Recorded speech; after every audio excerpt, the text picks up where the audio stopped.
Ja, heute sind wir beim Motorrad-Schönflug und testen die neue MV Agusta Brutale 800 RR mit dem Smart Clutch System.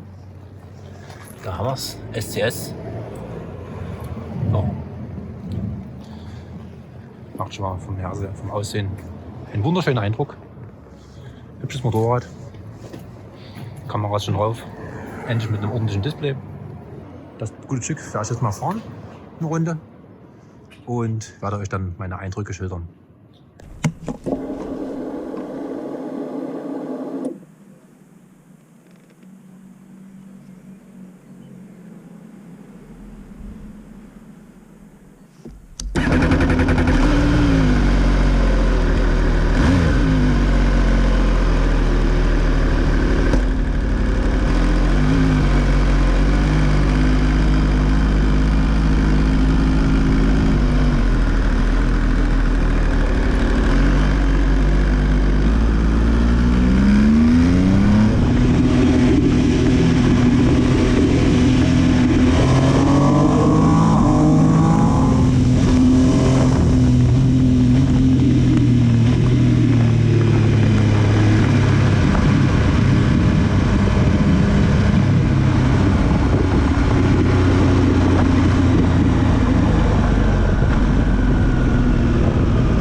So, liebe Leute, mein erster Eindruck, ich bin jetzt erstmal angehalten, so 10 Kilometer gefahren und ich muss sagen, typisch eine MV, natürlich, fährt sich wirklich vergleichbar mit der F3, die ich mal besessen habe. War zwar noch das Euro 3 Modell, also die 2015er F3, aber rein vom Fahrgefühl her, von der Beschleunigung her, von dem Motorensound ganz eindeutig eine MV Agusta, Triple natürlich. Und fährt sich extrem handlich, also ist, würde ich sagen, auf jeden Fall gegenüber der F3 natürlich ein Zack kippeliger oder die will halt, giert sehr in die Kurven rein. Muss man wirklich sagen, also wenn man hier eine Kurve in Angriff nimmt, braucht man ein wenig Kraft oder irgendwie körperliche Arbeit, kann man fast vergessen. Also man kann das Motorrad bequem mit dem Becken lenken und das fährt dorthin, wo man hin will. Was sehr speziell ist, ist natürlich dieser Recluse Clutch, also dieses SCS-Kupplungssystem. Man braucht eben nur beim ersten Anfahren die Kupplung ziehen, lässt die Kupplung kommen. Der Schleifpunkt ist relativ spät und dann funktioniert das alles. Man braucht keine Kupplung mehr ziehen, muss man sich erstmal dran gewöhnen. Wenn man anhält, keine Kupplung ziehen, aber funktioniert super. Ja, also die ersten Meter jetzt zur Landstraße, schöne Beschleunigungsorgien gemacht, wo der Motor schön warm war und herrlich. Ich kann euch nur sagen, also der Sound göttlich, wirklich wunderschöner Motorenklang. Ich zeige euch jetzt nochmal hier die Position von dem ganzen Zeugs. Wir haben hier einen verstellbaren Lenkungsdämpfer. Kann man hier einstellen, weicher machen oder härter machen. Ganz klassisches Zündschloss noch, also das ist nicht berührungslos oder wie es bei anderen Motorrädern ist, wo man nur noch eine Checkkarte hat oder sowas ähnliches. Spiegel sind natürlich sehr groß, also ja, ist eben so, kann man ja ersetzen gegen was Alternatives. Bremsen sind wie immer von Nissin bei, also die Bremspumpe ist von Nissin, wie es meist so ist bei den MV-Modellen. Kupplungspumpe ist jetzt ebenfalls mit Hydraulik, also keine Seilzugkupplung mehr, sondern eine Kupplung mit Hydraulik. Ja, dann haben wir einen ganz normalen elektronischen Gasgriff, also Ride-by-Wire sozusagen. Hier haben wir noch eine Launch-Control-Taste und eine Möglichkeit für den Tempomaten, wenn man längere Strecken auf der Autobahn fährt. Ja, was ist mir noch aufgefallen? Wir haben eine voll einstellbare Gabel hier oben von Marzocchi. Rechts wie immer, ich muss kurz gucken, rechts ist Rebound, also rechts ist Zugstufe und links ist die Druckstufe. Wir haben natürlich ein ABS an Bord und die obligatorischen Querverkehrerkennungszeichen, die zur Zulassung mittlerweile Pflicht sind. Ich wollte gerade mal schauen, was wir hier dastehen haben. Wir haben hier eine 98 dB Angabe, eine Maximalgewicht 370 Kilo, okay. Ja, also wie gesagt, von der Handlichkeit ist das Motorrad wirklich absolut bezaubernd. Also auch für kleinere Menschen, ne, wer ein bisschen Probleme hat da. Also handlich, extrem handlich. Den Motor hat gebaut der Herr Andrea Bianchi. Auch sehr schön. Eigentlich mehr ein Name, den man mit Fahrrädern in Verbindung bringt. So, und hier haben wir noch eine Besonderheit. Die Recluse Clutch, also diese Kupplung, diese Variante hat den einzigen Nachteil, wenn du fährst und wenn du das Motorrad an einem Hang abstellst, zum Beispiel, rutscht die Kupplung durch. Also auch wenn du einen Gang drin hast, hast du hier nicht die Möglichkeit zu sagen, okay, wie es bei anderen Motorrädern ist, du machst einen Gang rein und das Motorrad rollt nicht. Das ist hier nicht so. Und damit das Motorrad nicht rollt, muss man hier unten den Hebel runter machen. Dann drückt man mit dem Fuß runter und dann hat man quasi die Fußbremse oder Hinterradbremse verriegelt und das Motorrad gegen Wegrollen gesichert. So funktioniert das bei der MV. Kann man dann wieder hier mit dem Zug nach oben entspannen und ja, das ist noch eine Besonderheit an dem Motorrad. Ansonsten haben wir hier wie immer den typischen Dreizylindermotor. Hier ist ein bisschen das Sicherungspaket drunter. Das war alles schon bei der F3 genauso. Hier hinten haben wir den schönen Sitz, der wirklich gemütlich ist. Also ich finde den Sitz sehr gut. Hat ja angeblich jetzt eine neue Polsterung mit so Memory Foam, also mit so einem Schaumstoff, der sich eben ein bisschen an das Gesäß anpasst des Fahrers. Dann haben wir hier noch diese schöne Durchreiche, dieses optische und designtechnisch schöne Gimmick. Und ja, der Auspuff wird natürlich zunehmend größer, aber ich muss sagen, dieser Style hier gefällt mir wesentlich besser als das bei der Euro 4 Variante.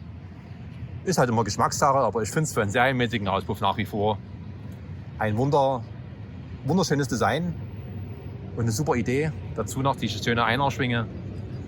Wunderhübsch. Da gibt es eigentlich für meinen Geschmack nichts zu meckern. Sitz, wie gesagt, ist super gut. Tank genauso. Das Einzige, was mir nicht gefällt, wenn man jetzt hier sitzt, hat man hier den Knieschluss. Und das Knie geht etwa bis hierher bei mir. Und man hat immer diese Kante hier, diese Wülst. Ja, es wäre schöner, wenn man hier wirklich eine flache Seite hätte. Wenn ich jetzt hier drauf sitze, fahre, habe ich genau hier, also kurz vorm Knie, habe ich diese Wülste mal an meinem Bein. Das ist ein bisschen ungewöhnlich. Ich würde mir hier wünschen, dass es ein bisschen flacher rausgeht, dass man hier nicht so eine Kante hat. Aber das ist wirklich das Einzige, was mir bis jetzt negativ aufgefallen ist an der Sitzposition. Was mangelt noch? Also was ich noch ein bisschen kritisieren muss, ist der Schaltautomat. Der funktioniert gut, aber nicht sehr gut. Also zum sehr gut fehlt es noch ein bisschen an Sensibilität. Geht zuweilen sehr rustikal ans Werk. Also die Gänge knallen wirklich rein teilweise.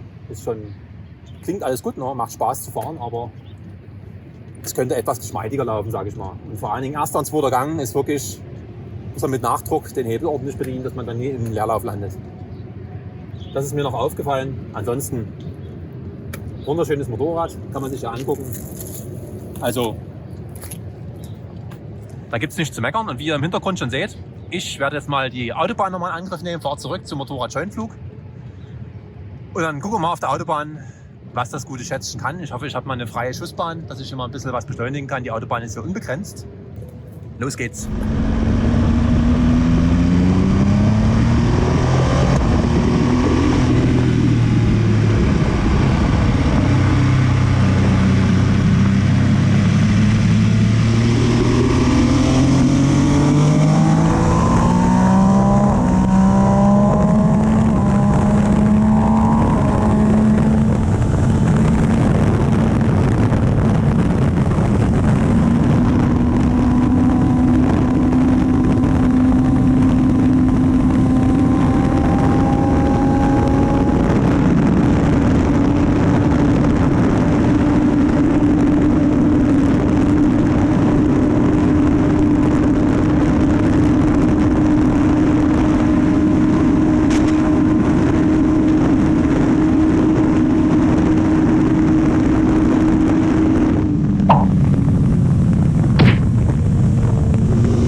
Motorrad Scheunenflug in Naunhof.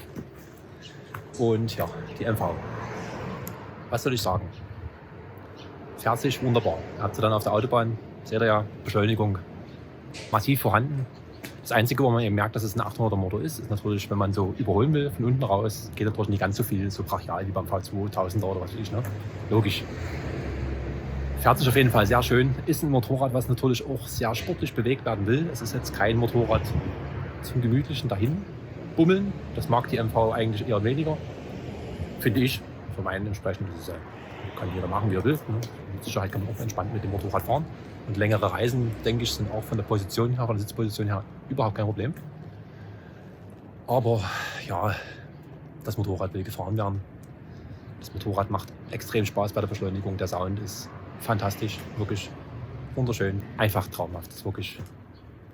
Das ist eben das, was diesen schönen Motor ausmacht, den Triple.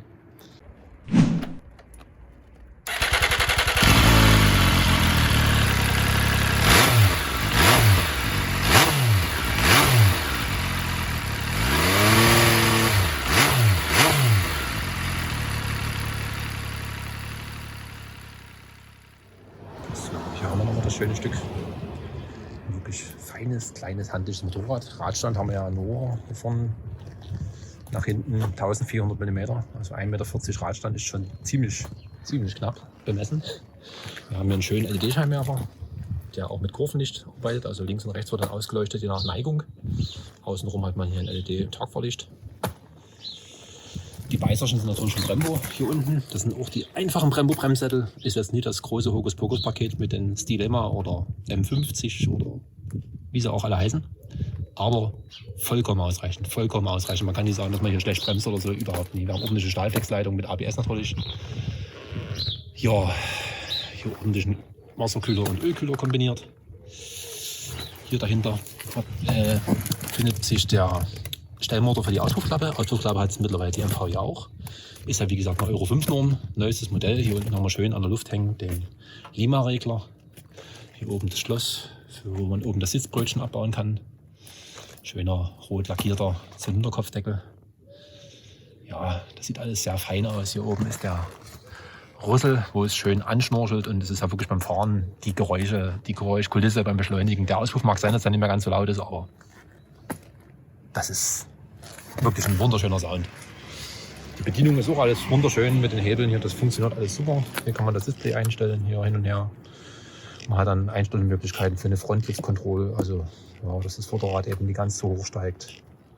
Und eben Traktionskontrolle, ABS in mehreren Stufen verstellbar. Wie gesagt, ein einstellbarer Lenkungsdämpfer. Hier oben auch. Habe ich vorhin schon erklärt. Ja, und überall MV-Logos. Überall MV-Logos. Da MV-Logos. Da MV-Logos. Da ein MV-Logo. Also, wenn man Zeit hat, hier in der Garage sitzt, kann man hier MV-Logos suchen. Und überall findet man kleine, feine MV-Logos. Ja, mein Fazit ist auf jeden Fall: schönes Motorrad, wer das Geld hat. Der redet natürlich über 18.000 Euro. Ist schon ein Pappenstiel, keine Frage. Dafür bekommt man 140 PS, 87 Newtonmeter, maximales Drehmoment. Ansonsten überall edle Komponenten, also gute Komponenten. Man kann nicht sagen, dass irgendwas billig ist oder irgendwie schlecht verarbeitet oder minderwertig ausschaut. Ich finde hier nichts dran. Selbst Lackierung, die überlackierten Aufkleber hier mit Klarlack, ist heutzutage auch nicht mehr ganz so gängig im Serienbau. Ja, das soll es gewesen sein. MV Agusta Brutale 800 RR SCS. Wunderschönes Motorrad. Unbedingt abchecken.